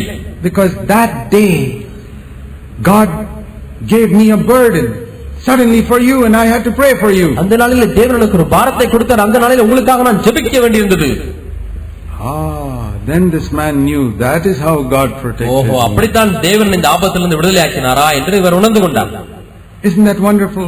அற்புதமான காரியம் அல்லவா? There was a danger for one servant of his in Africa, and God gave a burden to an old lady in America to pray. ஆப்பிரிக்காவிலே தேவனுடைய தாசன் ஒருவருக்கு ஆபத்து, அமெரிக்காவிலே இருக்கிற ஒரு வயதான தாய்க்கு தேவன் பாரத்தை கொடுக்கிறார். Do you think that lady won't get a reward for what this man did? இந்த மனிதன் செய்த காரியத்துக்காக அந்த தாய்க்கு பலன் கிடைக்காது என்று எண்ணுகிறீர்களா? This man stood in the pulpit. Nobody knows that old lady's name. இந்த மனிதன் பிரசங்க மேடையில் இருந்தான், ஆனால் அந்த தாயினுடைய பேர் யாருக்குமே தெரியாது. You can be like that. நீங்கள் அப்படி இருக்க முடியுமே? God gives you a burden to pray for someone. யாரோ ஒருவருக்காக ஜெபிக்க முடியாது, தேவன் பாரத்தை கொடுக்கிறார். How long does it take to pray? ஜெபிப்பது எவ்வளவு நேரமாக போகிறது? Even 2 minutes is a long time. 2 நிமிஷம் ஜெபிப்பதே நீண்ட நேரமாக இருக்கிறது. You don't have 2 minutes? உங்களுக்கு 2 நிமிடம் ஒரு நாளைக்கு கிடைப்பதில்லையா? Are you so busy that you don't have 2 minutes to pray for someone when God puts a burden in your heart? தேவன் உங்கள் உள்ளத்திலே ஒரு பாரத்தை வைக்கும் பொழுது அவருக்காக 2 நிமிடம் கூட ஜெபிக்க முடியாத அளவுக்கு நீங்கள் மிகவும் பிஸியான ஒரு ஆளா? I want to encourage all of you to do that. நீங்கள் எல்லாரும் இதை செய்ய முடியாது, உங்களை உற்சாகப்படுத்துகிறேன். You never know what the result will be. அதனுடைய விளைவு எப்படி இருக்கும் என்று உங்களுக்கு தெரியாது. That 2-minute prayer may save somebody from some danger. அந்த 2 நிமிட ஜெபம் யாரோ ஒருவரை ஆபத்திலிருந்து பாதுகாக்கும். Didn't Jesus say, pray for one another? ஒருவருக்காக ஒருவர் ஜெபிங்கள் என்று இயேசு சொல்லவில்லையா? Yeah, that is a very important ministry. இது மிக முக்கியமான ஒரு ஊழியம். So don't forget to do that whenever God puts a burden on your heart. எப்பொழுதெல்லாம் தேவன் உங்கள் உள்ளத்திலே ஒரு பாரத்தை வைக்கிறாரோ அப்பொழுதெல்லாம் ஜெபிக்க மறக்கவே வேண்டாம். You may not do it all the time. எல்லா நேரத்திலும் நீங்கள் செய்யாமல் இருக்கலாம். Especially when God puts a burden on your heart. ஆனால் குறிப்பாக தேவன் உங்கள் உள்ளத்திலே ஒரு திடீரென்று ஒரு பாரத்தை வைக்கும் பொழுது He reminds you about somebody. திடீரென்று ஒருவரை குறித்து உங்கள் உள்ளத்திலே ஞாபகப்படுத்துகிறார். That is God putting a burden on you. அதுதான் தேவன் உங்கள் உள்ளத்திலே வைக்கிற பாரம். Take 2 minutes. 2 நிமிடம் எடுத்துக்கொள்ளுங்கள். At least 1 minute that time to pray. அல்லது குறைந்தது 1 நிமிடமாவது எடுத்து நீங்கள் ஜெபிங்க. What problem that person is facing right now? அந்த நபர் இப்போது என்ன பிரச்சனை சந்திக்கிறார் என்று தெரியவில்லை. But I pray that you'll be near him. I pray you'll encourage him. ஆண்டவரே நீர் அவரை உற்சாகப்படுத்தும், அவரை பாதுகாரும். Fill him with the Holy Spirit. அவரை பரிசுத்த ஆவியால் நிரப்பும் ஆண்டவரே. Help him to overcome Satan, Lord. பிசாசை ஜெயிக்க உதவி செய்யும் ஆண்டவரே. Or maybe God will burden you for some family who is facing some problem. அல்லது ஒரு பிரச்சனை சந்தித்துக் கொண்டிருக்கிற ஒரு குடும்பத்துக்கு மேல் உங்களுக்கு பாரம் வரலாம். Quietly pray for that family. You may be traveling in a bus. Pray for that family. ஒருவேளை நீங்கள் பஸ்ஸிலே பிரயாணம் செய்து கொண்டிருக்கிறீர்கள், நீங்கள் அந்த குடும்பத்துக்காக ஜெபிங்க. You know there are so many things you can do even if you never stand in a pulpit. நீங்கள் ஒரு காலம் மேடையில் நிற்காமல் இருந்தாலும் கூட எத்தனையோ காரியங்களை நீங்கள் செய்ய முடியும். If you listen to these promptings of God, இந்த தேவனுடைய ஏவுதலுக்கு நீங்கள் செவி கொடுத்தீர்களானால் 1 or 2 years you will really become a spiritual man or woman. 1-2 ஆண்டுகளிலேயே நீங்கள் ஆவிக்குரிய மனுஷியாய் மாறிவிடுவீர்கள். And you won't waste your time gossiping and backbiting like so many believers. புறங்கூறி மற்ற கோள் சொல்லி மற்றவர்களை போல நேரத்தை வீணாக்க மாட்டீர்கள். So many of us are not growing because we are not listening to these promptings of the Holy Spirit. நம்மிலே अनेகர் தேவ ஏவுதலுக்கு செவி கொடுக்காதபடினாலே நாம் ஆவிக்குரிய ரீதியிலே வளராமல் இருக்கிறோம். So we need to pray to God to experience the power of His resurrection. ஆகவே அவருடைய உயிர்த்தெழுதலின் வல்லமையை நாம் அனுபவிக்கும்படியாக ஜெபிக்க வேண்டியிருக்கிறது. That's the only thing that lift us up from the power of sin. இது மட்டுமே நம்முடைய வாழ்க்கையிலே நம்மை பாவத்தின் வல்லமையிலிருந்து நம்மை மேலே உயர்த்தும். See what Paul says in Romans chapter 8. ரோமர் 8ஆம் அதிகாரத்திலே பவுல் என்ன சொல்கிறார் என்று பாருங்கள். Romans chapter 8. ரோமர் 8ஆம் அதிகாரம் and verse 2. 2ஆம் வசனம். The law of the Spirit. It talks here about the law of the Spirit. ஆவியின் பிரமாணம் என்பதை குறித்து இங்கே வாசிக்கிறோம். Now there is a law of Moses. மோசேயின் பிரமாணம் என்று ஒன்று உண்டு. And you know what that is? அது என்ன என்று உங்களுக்கு தெரியும்? 10 commandments. 10 கட்டளைகள். Do this, don't do this, don't do this, don't இதை do செய், இதை this. செய், இதை செய்யாதே, இதை செய்யாதே என்று சொல்லுகிற 10 கட்டளைகள். That's the law of Moses. இந்த மோசேயின் பிரமாணம். Now in the New Testament, புதிய we ஏற்பாட்டிலே don't have the law of Moses. மோசேயினுடைய பிரமாணம் இல்லை. What do we have? நமக்கு என்ன இருக்கிறது? The law of the Holy Spirit. பரிசுத்த ஆவியினுடைய பிரமாணம் தான் Do இருக்கிறது. you know how many commandments there are in the law of the Holy Spirit? பரிசுத்த ஆவியின் பிரமாணத்திலே எத்தனை கட்டளைகள் இருக்கிறது என்று தெரியுமா? None. ஒன்றுமே இல்லை. Because it's not commandments. என்றால் அவைகள் கட்டளைகள் அல்ல, It's a life. ஒரு ஜீவன். See here, the law of the Spirit equals ஆவி- life in Christ Jesus. ஆவியின் பிரமாணம் என்பது கிறிஸ்து இயேசுவினாலே உண்டான ஜீவன். That is the law of the Spirit. இதுதான் ஆவியின் பிரமாணம். There's a difference between law and life. பிரமாணத்திற்கும் ஜீவனுக்கும் வித்தியாசம் உண்டு. You know, nowadays, I'll give you an example of that. இதனுடைய ஒரு விளக்கத்தை உங்களுக்கு சொல்லுகிறேன். If you have read in the paper, sometimes you may have seen a picture of these machines called robots. Robot என்ற அந்த மெஷினை நீங்கள் செய்தித்தாளிலே அதனுடைய போட்டோவை பார்த்திருப்பீர்கள் அல்லது நீங்கள் They கேள்விப்பட்டிருப்பீர்கள். look just like a man. ஒரு மனுஷனை போலவே அப்படி இருக்கும். Hand, head and guy, leg. தலை எல்லாம் மனுஷனை போலவே இருக்கும். And inside is a computer. அதுக்குள்ளாக ஒரு கம்ப்யூட்டர் இருக்கிறது, கணினி. And you can program it with wireless. Wireless இல்லாதபடி அதை நீங்கள் You know, ப்ரோக்ராம் செய்யலாம். you've seen sometimes these children have these cars which you can control by wireless. Remote car வச்சு விளையாடுவாங்க சில பிள்ளைங்க. கையில பட்டனை வச்சு தள்ளுவாங்க, கார் இப்படி இப்படி வளைஞ்சு போகும். So you can control this robot. அதே போல இந்த ரோபோட்டையும் நீங்கள் கட்டுப்படுத்தலாம். And this robot will do whatever you say. என்ன செய்தாலும் இந்த ரோபோட் அப்படி இப்படி செய்து கொண்டே இருக்கும். And you know, now they make robots which can go to the kitchen, make a cup of coffee and bring it to you. இப்பொழுது எப்படிப்பட்ட ரோபோட் கண்டுபிடித்தால் என்று சொன்னால், அதற்கு நீங்கள் கட்டளை கொடுத்தால் உடனே கிச்சனுக்கு போய் அழகா காஃபி போட்டு உங்களுக்கு கொண்டு வந்து கொடுக்கும். It will press some button and some coffee powder will fall, another button, some milk will fall, some sugar, then it will come like that and say, அங்க இருக்கிற மிஷின்ல ஒரு பட்டன் அழுத்தினா சுடுதண்ணி வரும், இன்னொரு பட்டன் அழுத்தினா காஃபி தூள் வரும், இன்னொரு பட்டன் பால் வரும், சக்கரை வரும். அது போட்டு கலந்து கொண்டாந்து you உங்களுக்கு have கொடுக்கும். to program it. அதுபடி நீங்கள் வந்து அதை ப்ரோக்ராம் பண்ண வேண்டியிருக்கு. So much milk, so much sugar, so much. எவ்வளவு பால் ஊத்த வேண்டும், எவ்வளவு சர்க்கரை போட வேண்டும், எவ்வளவு தூள் போட வேண்டும். Or water, not coffee. Okay, water. இப்பொழுது தண்ணீர் தான் வேண்டும் என்று ப்ரோக்ராம் பண்ணினால் வெறும் தண்ணீரை கொண்டு வந்து கொடுக்கும். This is law. இதுதான் பிரமாணம். But when my wife brings me a cup of coffee in the morning, there's no programming. She does it out of love and life. ஆனா என்னுடைய மனைவி காலையில காபி கொண்டு வந்து கொடுக்கும் பொழுது அதிலே பிரமாணம் ப்ரோக்ராம் எல்லாம் ஒன்றுமில்லை, அன்பினாலே கொண்டு வந்து கொடுக்கிறாள். And she doesn't come like this. மிஸ்ரை போல இப்படி எல்லாம் வருவதில்லை. See, that is the difference between law and life. இதுதான் பிரமாணத்திற்கும் ஜீவனுக்கும் உள்ள வித்தியாசம். Now, a robot has got some advantages. ரோபோட்டுக்கு, இயந்திர மனிதனுக்கும் ஒரு சில நன்மைகள் உண்டு. It will never get angry. இயந்திர மனிதனுக்கு கோபமே வராது. It will obey you implicitly. என்ன சொன்னாலும் கீழ்ப்படியும், எத்தனை முறை வேணாலும் கீழ்ப்படியும். Go. போ என்று சொன்னால் போகும். Come back. திரும்பி வந்தால் வரும். Sit down. உட்கார்ந்தால் உட்காரும். But your wife may not obey you like that. So. ஆனால் இப்படி பிரமாணங்களை மனைவி கீழ்ப்படிய மாட்டாள். So robot will obey 100%. இயந்திர மனிதன் 100% கீழ்ப்படிவான். Why? மனைவி Friends. கீழ்ப்படிவான். Okay. சரி. So which do you prefer to marry now? Would you like to marry a robot or a wife? இயந்திர மனுஷியை கல்யாணம் பண்ண போகிறீங்களா அல்லது உண்மையான மனுஷியை கல்யாணம் பண்ண போகிறீங்களா? யார் வேண்டும் உங்களுக்கு? Anybody who wants to marry a robot? இயந்திர மனுஷியை கல்யாணம் பண்ண வேண்டும் கை தூக்குங்க. Nobody. யாருமே இல்லையா? 100% obedient you don't want to marry. 100% கீழ்ப்படியக்கூடிய மனுஷி உங்களுக்கு வேண்டாமா? You want to marry a half obedient woman? பாதி கீழ்ப்படியுள்ள மனுஷியை தான் கல்யாணம் பண்ண வேண்டுமா? See, that is the difference between law and life. பிரமாணத்துக்கும் ஜீவனுக்கும் இதுதான் வித்தியாசம்.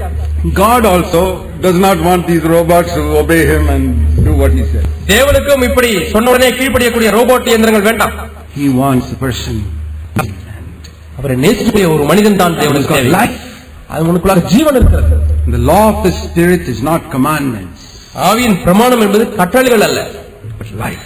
ஆனால் ஜீவன். And that life is what he wants to put inside. அந்த ஜீவனைத்தான் உள்ளே தேவன் வைக்க Our விரும்புகிறார். obedience is not mechanical. நம்முடைய கீழ்ப்படிதல் என்பது ஏதோ இயந்திரமான கீழ்ப்படிதல் போல அல்ல. You know, some elder brothers also, சில மூத்த சகோதரர்கள் கூட they try to make their church full of robots. தங்களுடைய சபை இயந்திர மனிதர்களால் நிரம்பி இருக்க வேண்டும் என்று விரும்புகிறார்கள். You must obey me. எனக்கு கீழ்ப்படிய வேண்டும். The Bible says, obey your elders. உங்கள் முப்பருக்கு கீழ்ப்படிகள் என்று வேதம் சொல்கிறது. And if you don't obey me, I'll punish you in some way. கீழ்ப்படியாவிட்டால் ஏதோ ஒரு விதத்தில் உங்களை தண்டிப்பேன். All these people become like robots then. எல்லாரும் இயந்திர மனிதனை போல மாறி விடுகிறார்கள். Elder brother has come. மூப்பர் வந்து விட்டார். What is the use of a church like that? அப்படிப்பட்ட சபை என்ன பிரயோஜனம்? All doing everything like. எல்லாமே ரோபோட்டை போல வேலை செய்கிறது. And the elder brother programs each robot. ஒவ்வொரு ரோபோட்டையும் அந்த மூப்பர் புரோகிராம் பண்ணுகிறார். You see these toys and all, you screw it up and it will walk. சில பொம்மை கார் பாத்தீங்கன்னா நல்லா கீ கொடுத்தா ஓடும் கொஞ்சம். I don't want a church like that. எனக்கு அப்படிப்பட்ட சபை செய்ய. They screw up everybody and they do certain things. எல்லாரையும் கொஞ்சம் ஸ்க்ரூ கொடுத்தா கொஞ்ச நேரம் வேலை செய்வாங்க. I'm not interested in a church like that. அப்படிப்பட்ட சபை எனக்கு விருப்பமில்லை. We should not have a church like that. அப்படிப்பட்ட சபை நமக்கு இருக்க கூடாது. Every person must be so happy to be there. They love. ஒவ்வொருவரும் நேசிக்கிறபடினாலே அன்பு கூறுகிறபடினாலே அங்கே அவர் செய்வதற்கு சந்தோஷமா இருக்க வேண்டும். God doesn't want people who will live by commandments. கற்பனைகளினாலே பிரமாணங்களில் வாழக்கூடிய மக்கள் தேவனுக்கு தேவையில்லை. Life. Jeevan. That's the most important thing. அதுதான் மிக முக்கியமானது. That's what God is looking for in you. உங்களிலே தேவன் இதைத்தான் தேடுகிறார். See, if you have a church full of robots, இயந்திர மனிதர்களால் நிரம்பி இருக்கிற சபை உங்களுக்கு இருக்குமையானால், people who make robots in factories, அந்த தொழிற்சாலையிலே யார் இந்த ரோபோட் இயந்திரங்களை செய்கிறார்கள்? all absolutely alike. அந்த ரோபோட்கள் எல்லாமே ஒரே மாதிரியாக தான் இருக்கும். They'll all lift their hand together, put it down together. It's very easy to make robots. கையை தூக்கணும், எல்லாம் ஒரே சமயத்துல தூக்கும், கீழே போடும், எல்லாம் ஒரே சமயத்துல கீழே போடும். It looks nice. பார்ப்பதற்கு ஒன்றா இருப்பது போல நன்றாக இருக்கிறது. You know, people can train a church like that. அப்படி ஒரு சில சபையை பயிற்சி கொடுக்கலாம். I've seen some Pentecostal churches. சில பெந்தகோஸ்து சபையை பார்த்திருக்கிறேன். They beat the drums and everybody will start shaking. ட்ரம்மை அடிக்க ஆரம்பித்தால் எல்லாரும் அப்படியே கொஞ்சம் ஆட ஆரம்பிச்சுவாங்க. Faster. This is just like robots. You screw it up a little more and speed goes up. நீங்க வேகமா சாவி கொடுத்தா வேகமா போற போல வேகமா அடிக்க எல்லாம் வேகமா ஆட ஆரம்பிச்சாங்க. Lord, I don't want a church like this. ஆண்டவரே அப்படிப்பட்ட சபை எனக்கு வேண்டாம். Robots. அவரெல்லாம் ரோபோட்டுகளா இருக்கிறார்கள். I don't want a church like that. எனக்கு அப்படிப்பட்ட சபை வேண்டாம். I want everyone to have life. எல்லாருக்கும் ஜீவனை. Somebody may raise their hand, somebody may not raise their hand, so what? It doesn't matter. ஒரு சிலர் கையை உயர்த்தி துதிக்கிறார்கள், ஒரு சிலர் தூக்கவில்லை, பரவாயில்லை. Somebody will clap, சிலர் கை தட்டுகிறார்கள், somebody don't. சிலர் It's okay. If you got life, that is enough. ஜீவன் இருந்தால் போதும். I don't want robots where everybody does the same எல்லாரும் thing. ஒரே போல கை தட்டுகிற ரோபோட்டுகள் நமக்கு தேவையில்லை. No, we want life. நமக்கு ஜீவன் வேண்டும். I've got 4 children. They're not all the same. எனக்கு 4 மகன்கள் இருக்கிறார். நானும் ரோபோட்டுகள் ஒரே மாதிரியானவர்கள் அல்ல. I thank God they're all different. அவர்கள் எல்லாரும் வித்தியாசமானவர்கள். I don't want them to be the same. அவர்கள் எல்லாரும் ஒரே மாதிரியா இருக்க வேண்டும் என்று நான் விரும்புவதில்லை. You've got children. They're not the same. Don't try to make them the same. உங்களுக்கு பிள்ளைகள் இருக்கிறார்கள், அவர்கள் எல்லாரும் ஒரே விதமாக ஆக்க வேண்டாம். God made them different. Don't make them robots. தேவன் அவர்களை வித்தியாசமானவர்களாக உண்டாக்கி இருக்கிறார். அவர்களை நீங்கள் ரோபோட் இயந்திர மனிதர்களாக ஆக்கி விட வேண்டாம். Don't make your wife into a robot just like yourself. உங்களைப் போலவே இருக்கக்கூடியதான மனைவியாக இயந்திர மனுஷியாக ஒரு மனைவி மாற்றி விட வேண்டாம். I have made that mistake. நான் அந்த தவறை செய்திருக்கிறேன். When I first got married, I thought I must now make my wife into a preacher. திருமணமான ஆரம்ப நாட்களிலே என்னுடைய மனைவியும் என்னை போல பிரசங்கியாய் மாற வேண்டும் என்று நான் முயற்சி செய்திருக்கிறேன். After one day I changed my mind. ஒரு நாளிலே நான் என் மனதை மாற்றி விட்டேன். I learned my lesson very quickly. நான் வெகு சீக்கிரமாய் பாடத்தை கற்றுக்கொண்டேன். She's not called to be a preacher. அவள் பிரசங்கியாராய் மாற அழைக்கப்படவில்லை. One preacher is enough in a family. ஒரு குடும்பத்துக்கு ஒரு பிரசங்கியா இருந்தால் போதும். So she's called to be a wife and a mother. அவள் தாயாகவும் மனைவியாகவும் இருக்க முடிய அழைக்கப்பட்டிருக்கிறாள். Don't make your wife like yourself.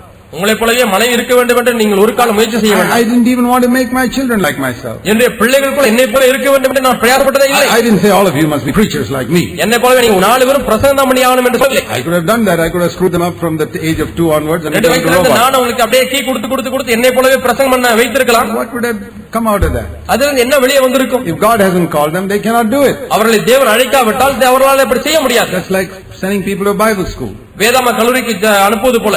No, that's not it. அதல்ல. That's why in the church we say you must be yourself. ஆகவே தான் சபையில நாம் என்ன சொல்றோம்? நீங்களாகவே இருங்கள். You don't have to be like me. You don't have to be like anybody else. என்ன போல நீங்க மாறுங்க அல்லது அவங்கள போல நீங்க மாறுங்க என்று சொல்வதே இல்லை. Be like yourself. நீங்கள் எப்படி இருக்கிறீர்கள் நீங்களாகவே இருங்கள். You don't have to be like anybody else. வேறு யாரை போலவும் நீங்கள் மாற வேண்டாம். We have the life of Jesus. That is the main thing. ஆனா இயேசுவின் ஜீவன் அங்கே இருக்கிறதா? அதுதான் முக்கியமான காரியம். Flowers God has made. தேவன் உண்டாக்கி இருக்கிற மலர்களை பாருங்கள். They're all different. வித்தியாசமான வண்ணங்களிலே life. There's life inside them. அந்த பூக்குள்ளாக ஒரு ஜீவன் இருக்கிறது. The church must be like that. சபையும் அப்படித்தான் We can all be different. நாம் எல்லாரும் வித்தியாசமானவர்களா இருக்க வேண்டும். ஆனால் உள்ளே ஜீவன் இருக்க வேண்டும். And that life of Jesus is not manifested in how you clap or how you raise your hand. ஆகவே இந்த இயேசு கிறிஸ்துவினுடைய ஜீவனானது நீங்கள் கைக்கு தட்டுகிற விதத்திலேயோ கையை தூக்குற விதத்திலேயோ வெளிப்படுவதல்ல. All pray in one way.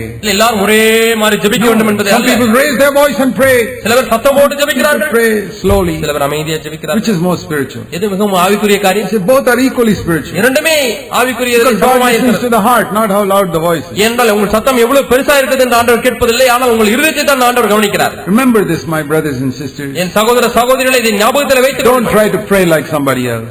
இவரை போல நான் ஜெபிக்க வேண்டும் என்று முயற்சி காப்பிடிக்க வேண்டாம். You pray like yourself. நீங்க எப்படி ஜெபிக்கணும் அது போல ஜெபிங்க. If you pray like somebody else, you'll be a hypocrite.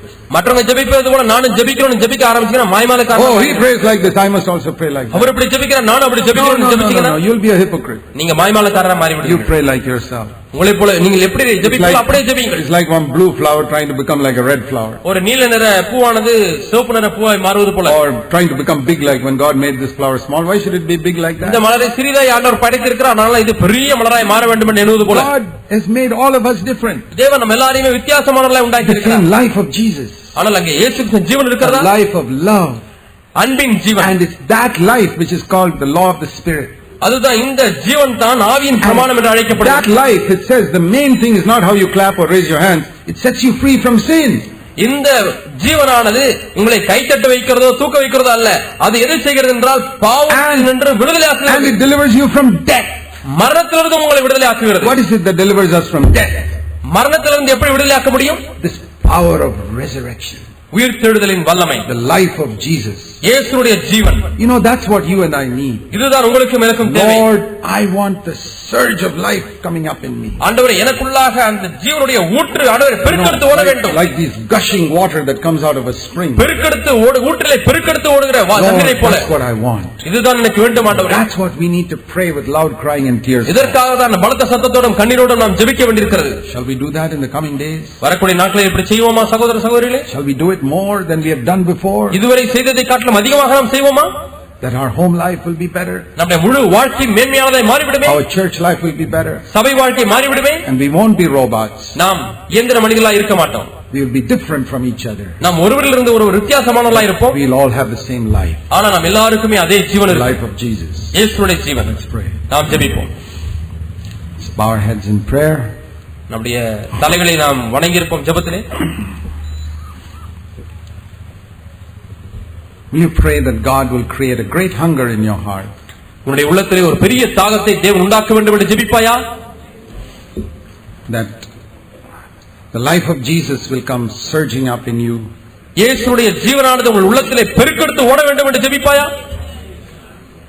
Fill you with the Holy Spirit. பரிசுத்த ஆவியானவரால் நிரப்ப வேண்டும் என்று ஜெபிப்பாயா? And that from you that life will flow out to many other people. உனக்குள்ளாக இருந்த இந்த ஜீவனானது அநேகருக்கு பெருக்கெடுத்து ஓட வேண்டும் என்று ஜெபிப்பாயா? And be a blessing to others. மற்றவர்களுக்கு நீ ஆசீர்வாதமாய் இருக்க வேண்டும் என்று ஜெபிப்பாயா? Pray that the law of the Spirit will work in your life. ஆவியின் பிரமாணம் எனக்குள்ளாக கிரியை செய்ய வேண்டும் என்று ஜெபி. Life of Jesus. இயேசுவுடைய ஜீவன். Heavenly Father, பரலோக பிதாவே, help us, we pray. எங்களுக்கு உதவி செய்ய வேண்டும் ஜெபிக்கிறோம். Help each one of us. ஒவ்வொருவருக்கும் உதவி செய்ய ஆண்டவரே. In Jesus' name. இயேசுவின் நாமத்தில் பிதாவே. Amen. Now we want to do something in the next few minutes. அடுத்த சில நிமிடங்களிலே நாம் ஒன்றை செய்ய விரும்புகிறோம். We don't normally do this, but we thought we'd do it today.